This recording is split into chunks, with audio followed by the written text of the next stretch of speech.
अच्छा, अब जो डिस्कशन के लिए टॉपिक है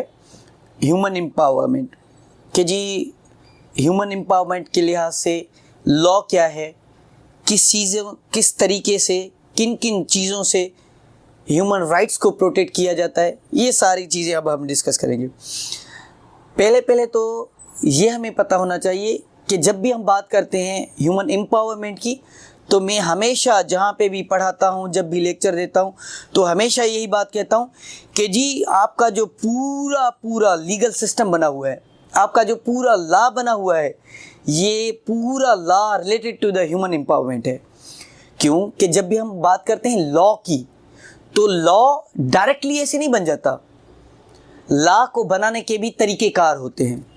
लॉ को बनाने के लिए जो मेन चीज़ ज़हन में रखी जाती है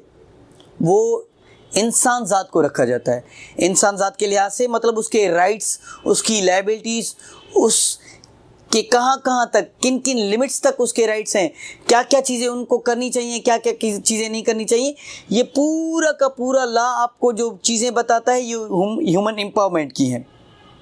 अब हम बात करते हैं कि जी कहाँ पे कौन सी चीज़ें हमें बताई गई हैं। जैसे कि अगर छोटी सी एग्जांपल ले लें तो ह्यूमन एम्पावरमेंट के लिहाज से जो मेनली आपको राइट्स देता है आपका law, article 8 to 28 of the constitution of Pakistan 1973,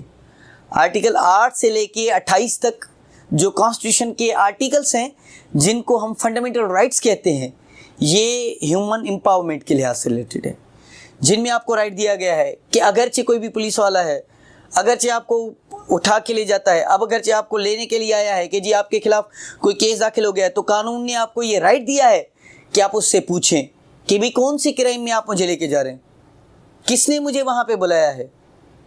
यहाँ तक कि अगरचे लोकल गवर्नमेंट है, वहाँ पे आपका बजट आया है और वो आपको बता नहीं रहे कि जी कौन सा बजट, कितना बजट, किस तरीके से, आपको कानून ने ये राइट दिया है, राइट टू इन्फॉर्मेशन, कि आप उनको प्रॉपर एप्लीकेशन दें, आप उनको रिटन एप्लीकेशन दें और वो बाउंड हैं कि उस लिहाज से आपको बताएं कि जी कितने पैसे आए, कहाँ पे हमने खर्च किया, क्या हुआ क्या नहीं हुआ।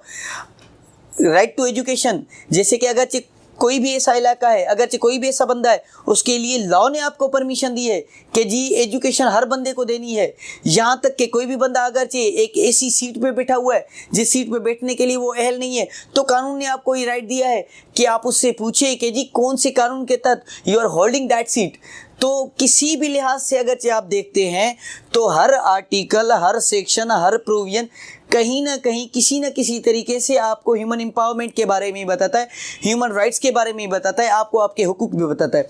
अच्छा, हमने जैसे कि बात कर ली कि जी ह्यूमन एम्पावरमेंट, तो उसमें हमें ये भी ज़हन में रखना चाहिए कि ह्यूमन एम्पावरमेंट का ये मतलब नहीं है कि a person is allowed to do whatsoever he want. ऐसा बिल्कुल नहीं है। जब भी हम बात करते हैं ह्यूमन एम्पावरमेंट की, तो जब भी लॉ होता है तो वहाँ पे रिस्ट्रिक्शन ज़रूर होती हैं। जैसे कि अगर लॉ ने आपको परमिशन दी है कि you may do whatsoever you want, आप जो करना चाहते हैं आप कर सकते हैं, लेकिन उसके साथ साथ एक एक्सेप्शन भी है। लॉ ने आपको कहा है कि जनाब आप जो भी करना चाहें कर सकते हैं, लेकिन with in the limits of law.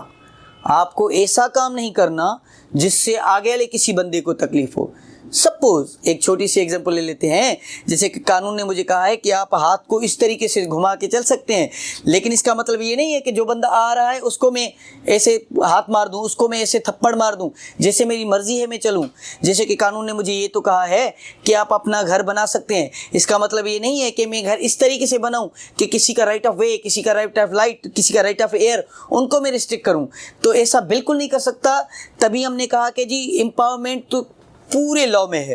पूरे लॉ में आपको हर जगह पे एम्पावरमेंट की बात की जाएगी। जिस भी तरीके से, जिस भी एंगल से आप देखेंगे, भले वो किसी भी सिनेरियो में मौजूद हो, लेकिन एलिमेंट ऑफ एम्पावरमेंट उसके अंदर ज़रूर होता है। तो उसके लिहाज से, लेकिन उसके साथ साथ एक्सेप्शन भी ज़रूर होती हैं जो हमें ज़हन में रखनी चाहिए।